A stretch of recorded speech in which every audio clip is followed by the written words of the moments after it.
Sudah 20 tahun lamanya sejak klub di luar 5 liga teratas Eropa menjuarai Liga Champions. Sejak saat itu sepak bola begitu dimonopoli sehingga setiap tahunnya hanya tim-tim itu saja yang akan menjadi juara. Bahkan ketika Porto memenangkannya di tahun 2004, mereka harus menyelaraskan diri dengan segala cara agar keajaiban dapat terjadi. Bayangkan saja, setelah meraih gelar Liga 5 kali secara beruntun, di tahun 2002, Porto gagal meraih gelar Liga untuk ketiga kalinya secara beruntun. Itu sungguh kacau bagi sebuah klub yang jelas menuntut kesuksesan. Jumlah penonton yang datang ke stadion langsung menurun hingga angka terendah, dan pelatih langsung dipecat. Namun alih-alih mencari pelatih dengan nama besar, Porto justru mengontrak seorang pria yang pernah melatih, União de Leiria. Dalam konteks Liga Portugal, itu merupakan sebuah klub kecil. Jadi mengapa harus dia? Karena orang itu adalah Jose Mourinho. Dan bagi siapapun yang pernah bertemu dengannya, bahkan pada saat itu, dia bukanlah orang biasa. Kehidupannya berubah-ubah sejak ia masih kecil. Namun fokusnya selalu tertuju pada satu hal, sepak bola. Ayahnya adalah seorang manajer dan juga mantan pemain sepak bola. Dan ketika Jose berusia 9 tahun, tepat pada akhir tahun, dia dipecat. Hal itu merusak liburannya dan langsung mengubah Jose. Sejak saat itu, dia akan membantu ayahnya sebisa mungkin. Saat dia berusia 12 tahun, dialah yang menyiapkan laporan pemandu bakat milik ayahnya. Sungguh mengherankan karena rumor yang beredar adalah Mourinho tidak pernah bermain sepak bola. Ketika ayahnya menjadi manajer, selama 2 tahun dia bermain di Belenenses dan Rio Ave. Bahkan pernah mencetak hat-trick di Piala Portugal. Setelah semua itu, mereka berdua memutuskan bahwa Mourinho memang lebih pantas berada di sisi lapangan. Sehingga dia mulai mempelajari ilmu olahraga dan kemudian metodologi sepak bola. Bekerja sebagai guru olahraga dan mengikuti berbagai kursus sepak bola yang ia bisa. Pada usia 24 tahun ia memainkan pertandingan sepak bola amatir terakhirnya. Pindah ke posisi pelatih tim muda di Vitória Setúbal, dipromosikan sebagai pelatih kedua, dan kemudian hidupnya berubah selamanya. Dia dipekerjakan oleh Sporting sebagai penerjemah Bobby Robson. Setelah hanya beberapa kali mengobrol, Robson terpesona. Dia dapat melihat bahwa Mourinho adalah salah satu pemikir sepak bola paling cemerlang yang pernah ia temui. Dengan cepat Robson memindahkannya ke posisi pelatih kedua. Dan selama 7 tahun berikutnya, Mourinho benar-benar sangat dibutuhkan oleh Robson, yang akhirnya membawanya ke Porto dan Barcelona. Kemudian meminjamkan jasanya kepada Van Gaal ketika Robson pindah ke posisi direktur olahraga. Selama bertahun-tahun Mourinho menimba ilmu dari mereka dan menunggu kesempatannya untuk tampil di pinggir lapangan. Dan kemudian badai pun datang. Pada tahun 2000, dia harus mengambil alih Benfica seorang diri. Itu adalah pekerjaan impian. Tetapi semuanya berjalan salah. Pada saat dia bergabung, bursa transfer telah ditutup. Klub berantakan dan bahkan sebelum dia duduk di bench pemain cadangan pada pertandingan pertamanya, tim sudah kalah. Setelah hanya 11 pertandingan, pergantian presiden baru telah membuatnya digantikan manajer lain meskipun sebenarnya Mourinho baru saja mengalahkan Sporting 3-0 dalam derby Lisbon. Mourinho akhirnya merasa sedikit tersesat. Dia menunggu awal musim berikutnya dan mengambil kesempatan melatih di União de Leiria. Meskipun merupakan sebuah kemunduran, keputusan ini membuatnya sukses. Mengelola tim yang hampir tidak memiliki anggaran, Mourinho menjadi sangat sadar akan semua bakat tersembunyi yang tersebar di dalam tim. Dan di pertengahan musim, dia telah menyeret Leiria hingga ke posisi keempat di Liga, 1 poin di atas FC Porto. Dan ini membawa kita kembali ke awal video. Begitu tiba di Porto, Mourinho tidak menahan diri. Dengan sikapnya yang ikonik, dia mengatakan kepada semua orang bahwa mereka memiliki tim buruk selama lebih dari 2 generasi. Namun dia memastikan untuk menenangkan para penggemar dengan mengatakan, "Saya yakin tahun depan kita akan menjadi juara." Sejak saat itu, Mourinho mulai merombak klub. Meskipun taktiknya bukan yang paling inovatif, tampaknya sangat menakjubkan di tempat lain.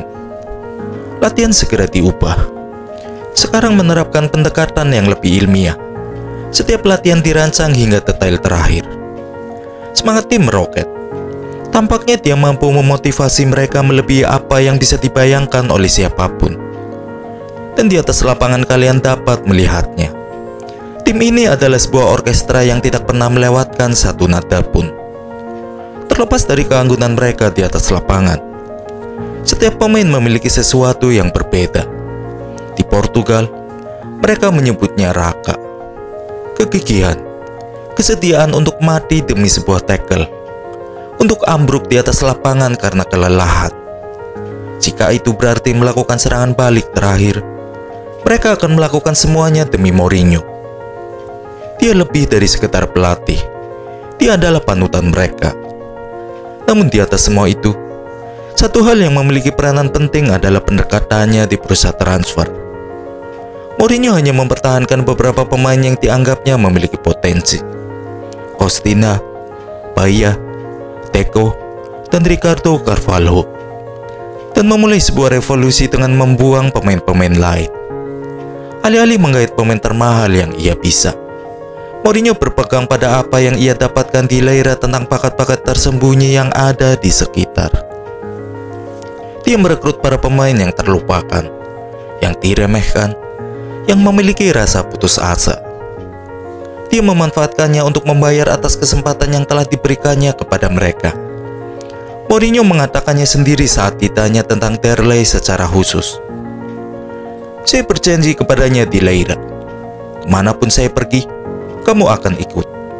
Dia memberikan semuanya untuk dirinya sendiri, para penggemar, keluarganya. Tetapi di atas segalanya dia memberikan semuanya untuk saya. Dengan Porto yang kesulitan mendapatkan dana yang mereka butuhkan, Mourinho memilih untuk menjual pemain bertahan Jorge Andrade ke Deportivo dengan harga 13 juta euro, serta Carlos Paredes, mantan pemain ajaib yang menjadi kapten termuda dalam sejarah Olimpia, dengan harga 4,8 juta euro, dan meminjamkan Hugo Ibarra ke Boca Juniors dengan nilai transfer sebesar 400.000 euro. Kemudian dengan uang tersebut, Mourinho memboyong Nuno Espirito Santo dari Deportivo La Coruña dengan harga 3 juta euro. Mencuri Jan Kauskas yang tampil luar biasa selama masa peminjamannya di Benfica, dengan membayar Real Sociedad sebesar 2,4 juta euro. Dan kemudian belusukan ke seluruh tim kecil di Portugal untuk mengambil Marco Ferreira dan Paulo Ferreira dari Setúbal dengan harga 3,1 juta euro, Cesar Peixoto dari Belenenses dengan harga 1 juta euro, dan juga Derlei, Thiago, dan Nuno Valente dari Leira dengan harga 1,2 juta euro. Di samping itu, Mourinho juga melakukan beberapa transfer gratis yang cerdas. Mendapatkan Maniche dari Benfica karena ia telah dikucilkan oleh klub dan dipaksa untuk berlatih sendiri setelah menolak menandatangani kontrak dengan agen Jose Veiga. Mendapatkan mantan kapten Porto Jorge Costa, pemain karton yang dikeluarkan dari klub oleh manajer sebelumnya, serta mendapatkan kapten Boavista, Pedro Emanuel, dengan status bebas transfer. Secara keseluruhan, Porto melewati ini dengan memiliki keuntungan sebesar 6,8 juta euro. Porto pun menjelma dari sebuah tim yang pada saat itu tampak seperti sekumpulan pemain yang tidak memiliki pengalaman. Namun bersama Mourinho yang melindungi mereka dari kritik dan memimpin mereka dengan karisma, ambisi, dan kepercayaan diri yang tak terkalahkan, mereka tidak hanya memenangkan gelar liga seperti yang telah dijanjikannya, tetapi mereka juga membantai oposisi, mendapatkan jumlah poin tertinggi dalam sejarah, dan mengejutkan semua orang dengan membawa pulang piala UEFA, mempermalukan Lazio dan Celtic. Pemain yang menonjol pada tahun itu mungkin adalah rekrutan senilai $500 juta. Derlei yang mencetak 12 gol yang menakjubkan, dan Deco yang menjadi pemberi assist terbanyak. Namun, setiap pemain dalam tim memiliki tujuan, Bahkan mereka yang berada di bangku cadangan tampak seperti utopia yang sempurna dan akan menjadi lebih baik. Di musim keduanya, Mourinho melangkah lebih jauh dari apa yang telah ia lakukan sejauh ini. Jadi, dengan semua pemain yang ingin memanfaatkan momentum ini dan pindah ke klub yang lebih besar, Mourinho duduk bersama mereka semua, membicarakan mimpi yang terlihat mustahil. Tapi dengan penuh keyakinan, dia meminta mereka untuk percaya dan tetap bertahan, bahwa mereka dapat memenangkan Liga Champions. Dan mereka pun menurutinya. Seperti yang sering dikatakan Mourinho, investasi terbaik adalah mempertahankan para pemain Anda sendiri. Terlepas dari itu, untuk mendapatkan uang, Mourinho mengizinkan Postiga pergi ke Tottenham dengan harga 9 juta euro dan Cappuccio ke Rangers dengan harga 1 juta euro. Dia mempertahankan pendekatannya dan mendatangkan Martial dari Leira dengan harga 1,5 juta euro, Pedro Mendes dengan nilai yang tidak ditentukan, dan Bosingwa dari Boavista dengan harga 1 juta euro. Sementara mengambil resiko dengan mendatangkan Carlos Alberto yang terlihat seperti the next Ronaldinho dengan harga 2,5 juta euro. Tapi yang paling penting adalah kedatangan Benny McCarthy dari Celta Vigo, pemain yang pernah menolak untuk tetap tinggal di Porto 2 tahun sebelumnya di akhir masa peminjamannya. Dengan kedalaman skuad yang kini telah lengkap, Mourinho telah menyelesaikan apa yang hingga hari ini dia sebut sebagai mahakaryanya. Dari tim inti yang ia turunkan dalam debutnya di Porto, hanya Bahia yang tersisa. Di depannya, Jorge Costa dan Ricardo Carvalho tampil kokoh seperti batu karang, luar biasa dalam perebutan bola, dan mampu memberi dukungan dalam transisi. Di sampingnya, Nuno Valente dan Paulo Ferreira merupakan prototipe dari bek sayap modern, memberikan lebar yang dibutuhkan dalam formasi berlian dan menutup seluruh sisi lapangan. Coutinho di tengah adalah seorang jangkar. Di usianya yang hampir mencapai 30 tahun, dia telah mencapai puncak permainannya. Di depannya Pedro Mendes menghubungkannya dengan dua jenius kreatif, yaitu Deco dan Maniche, yang kemudian memberikan umpan kepada Derlei dan Benny McCarthy, sang pemburu yang sempurna. Sementara pemain seperti Carlos Alberto dan Alenisev yang selalu mengalami cedera bisa masuk kapan saja untuk mengacaukan pertandingan. Secara keseluruhan, mereka sangat bermanfaat, cerdas dalam transisi, sangat tenang, dan mampu mengubah skenario apapun menjadi gol. Bisa bermain dan memenangkan Piala UEFA adalah kesempatan yang sempurna. Jika 1 tahun sebelumnya para pemain tidak memiliki pengalaman, sekarang mereka memiliki kepercayaan diri seperti Mourinho. Tentu saja mereka tahu bahwa mereka bukanlah tim terbaik di turnamen ini. Tetapi seperti yang dikatakan oleh Mourinho, talenta bukanlah satu-satunya cara untuk memenangkan pertandingan. Perjalanan dimulai dengan hasil imbang melawan tim Partizan yang dilatih oleh Lothar Matthäus dan kekalahan 3-1 dari Los Galacticos. Porto berada di posisi terakhir dalam grup setelah 2 pertandingan. Namun mereka terlihat tidak terganggu. Sekali lagi, kepribadian Mourinho yang tidak tergoyahkan tampaknya membuat tim ini tetap bersatu. Dan dengan motivasi tersebut di sisi mereka, setelah kekalahan dari Real, mereka melaju ke 34 pertandingan tanpa kekalahan di semua kompetisi. Pertandingan berikutnya adalah melawan Marseille yang diperkuat oleh Drogba, seorang monster. Dan meskipun sang monster mencetak gol di awal pertandingan, Maniche dan Derlei mengkombinasikan 2 gol, sebelum Alenisev menambahnya menjadi 3 gol dan menutup pertandingan dengan kemenangan setelah Marseille hanya mampu menambah 1 gol lagi. Kemudian pada pertandingan kedua melawan Marseille, Alenisev mengamankan hasil dengan 1 gol sebelum McCarthy mencetak 2 gol melawan Partizan dan membawa Porto merangkak naik ke peringkat kedua. Sebelum menghadapi Real sekali lagi, ujian yang sesungguhnya. Di luar dugaan, setelah kekalahan 3-1 di kandang sendiri, Porto tiba di Santiago Bernabeu dengan penuh percaya diri. Dan meskipun mereka kebobolan hanya dalam waktu 8 menit, Derlei dengan golnya berhasil membuat tim meraih hasil imbang. Namun, di saat itulah Porto mengalami masalah terbesar mereka musim ini. Derlei mengalami cedera ACL. Para dokter tim bahkan tidak bisa memastikan bahwa dia akan kembali sebelum akhir musim. Hal ini membuat Mourinho untuk sementara berpaling kepada Carlos Alberto yang didatangkan setengah tahun sebelumnya. Setelah babak penyisihan grup berakhir, Porto melaju ke babak selanjutnya setelah finish di peringkat 2, 3 poin di bawah Madrid, yang juga berarti mereka akan menghadapi lawan yang lebih berat di babak sistem gugur. Dan begitulah yang terjadi. Manchester United akan menjadi lawan pertama mereka. Pada salah satu pertandingan pertama di Estadio do Dragão yang baru, semua orang berharap Sir Alex dapat memberikan pelajaran kepada Mourinho. Tetapi meskipun Porto tertinggal lebih dulu, McCarthy berhasil mencetak 2 gol dengan 2 tendangan yang luar biasa dan memberikan mereka kemenangan dengan segala rintangan yang ada. Tetap saja, Mourinho tahu bahwa ia belum menang dan seperti yang telah ia perkirakan di konferensi pers, di Old Trafford, Porto kembali tertinggal lebih dulu. Ini berarti bahwa jika laga berakhir seperti itu, mereka akan kalah karena gol tandang.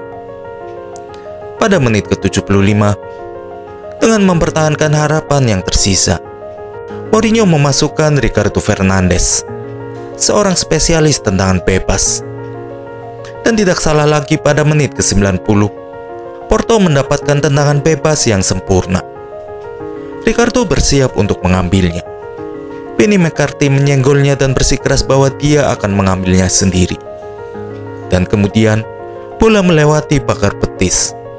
Tim Howard berhasil menepisnya dan Costinha menyambar bola muntah untuk gol penyama kedudukan.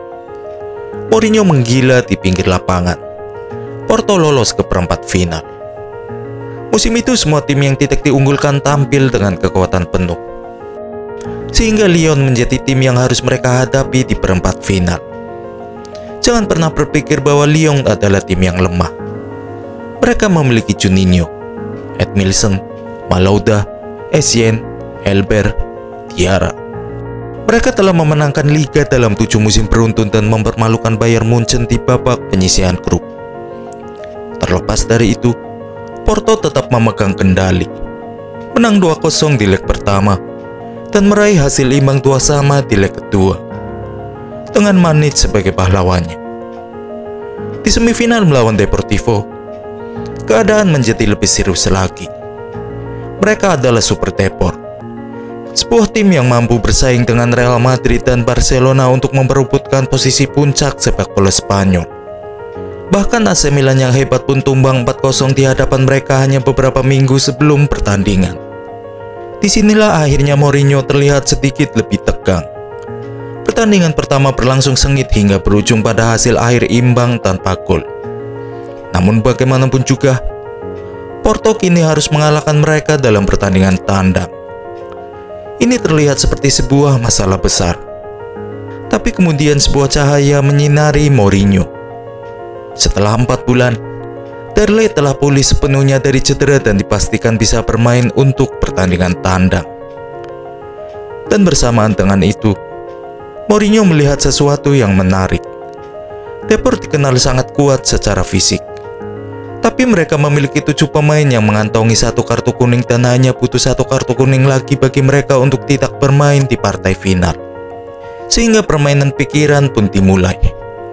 Sepanjang pertandingan, para pemain Porto mengatakan kepada mereka bahwa 1 pelanggaran buruk akan membuat mereka tidak bisa bermain di laga final. Deportivo menjadi sangat waspada. Mereka menghindari melakukan gerakan yang salah. Kecemasan ini menghinggapi mereka dan pada menit ke-60, sebuah penalti datang untuk Porto dan Derlei yang mencetak golnya. Mourinho memainkannya di pertandingan tersebut, dan semua penggemar Porto memberikan tepuk tangan meriah. Ia telah membawa mereka ke final. Di sana Monaco telah menanti mereka. Sekali lagi, jangan biarkan kondisi tim saat ini menipumu. Mereka memiliki Deschamps sebagai pelatih, Evra, Morientes, Giuli, Cisse, dan Dado Perso. Mereka telah mengalahkan Depor dengan agregat 8-3 di fase penyisihan grup. Mereka mengalahkan Real Madrid dan Chelsea dalam perjalanan menuju final. Namun pada hari itu, jelas sekali Porto memiliki sesuatu yang tidak mereka miliki. Sepanjang pertandingan Porto memberikan mereka harapan, hanya untuk kemudian menghancurkan mereka dalam setiap serangan balik. Pertama, Carlos Alberto yang masih berusia 19 tahun mencetak sejarah, membuka skor dan menjadi pencetak gol termuda di final Liga Champions. Dan setengah jam kemudian, Deco dan Alenishev mencetak gol untuk memastikan kemenangan dengan skor akhir 3-0. Saat Mourinho mengangkat trofi, sikapnya sangat santai. Bahkan, akhirnya dia bisa menanggalkan sikapnya yang selalu percaya diri dan menikmati kesuksesannya. Ketika ditanya tentang hal itu, dia berkata, "Saya tidak suka menyebutnya sebagai karya saya. Ini adalah karya kami." Dan faktanya saat turnamen berakhir, selain Deco yang menjadi pencetak assist terbanyak di turnamen ini, tidak ada pemain Porto lainnya yang menduduki posisi teratas di daftar lainnya. Pencetak gol terbanyak mereka adalah Benny McCarthy, tapi ada 18 pemain lainnya yang telah mencetak gol juga. Jelas sekali bahwa semua itu merupakan hasil dari kerja keras bersama. Tetapi kerja keras bersama itu telah dirancang dan dibuat oleh Mourinho. Dari semua pemain yang ia pilih untuk skuadnya selama bertahun-tahun, hanya sedikit yang gagal meraih kesuksesan. Nuno Espirito Santos menjadi legenda Porto dan seorang manajer terkenal. Paulo Ferreira, Ricardo Carvalho, dan Bosingwa semuanya pindah ke Chelsea dengan harga masing-masing 20, 30, dan 21 juta euro. Dan semuanya kembali memenangkan Liga Champions. Carvalho merupakan pemain bertahan termahal ketiga sepanjang masa dan kemudian menjadi bek tengah Portugal terhebat sepanjang masa. Deco kemudian menempati posisi kedua dalam Ballon d'Or dan dijual ke Barcelona dengan harga 21 juta euro ditambah Quaresma. Meskipun telah berusia 30 tahun, Nuno Valente masih mendapatkan kepindahan impiannya ke Premier League. Baya pensiun di Porto, dia juga dianggap oleh banyak orang sebagai penjaga gawang Portugis terbaik sepanjang masa. Pedro Emmanuel mengambil alih posisi kapten setelah Baya pergi. Dia juga pensiun di Porto. Berbicara mengenai kapten, Jorge Costa pensiun 2 tahun kemudian di Belgia. Dan meskipun menyerahkan ban kaptennya kepada Baya untuk menghindari konflik setelah kepulangannya, dia secara luas dianggap sebagai kapten terhebat dalam sejarah klub. Manic telah mengubah karirnya, pindah ke Moskow dengan harga 16 juta euro, dan kemudian bermain untuk Chelsea, Atletico, dan Inter Milan. Costinha juga mengalami kebangkitan. Meski telah berusia 30 tahun, dia bergabung dengan Manic di Dinamo dan Atletico. Di sisi lain, baik Derley, Alenishev, dan Benny McCarthy berjuang keras melawan cedera dan karir mereka terhenti setelah turnamen. Carlos Alberto kembali ke Brasil dengan harga 10 juta euro dan tidak pernah memenuhi potensinya. Dia menyesal telah meninggalkan Porto. Secara total, Porto menghasilkan lebih dari 130 juta euro dengan penjualan para pemain ini. Tidak ada tim di Eropa yang menghasilkan lebih banyak uang dari Porto selama tahun-tahun tersebut. Mereka melakukannya tanpa pernah menghabiskan lebih dari 10 juta euro dalam satu bursa transfer. Dan ini adalah dongeng terakhir dalam sejarah sepak bola sejauh ini.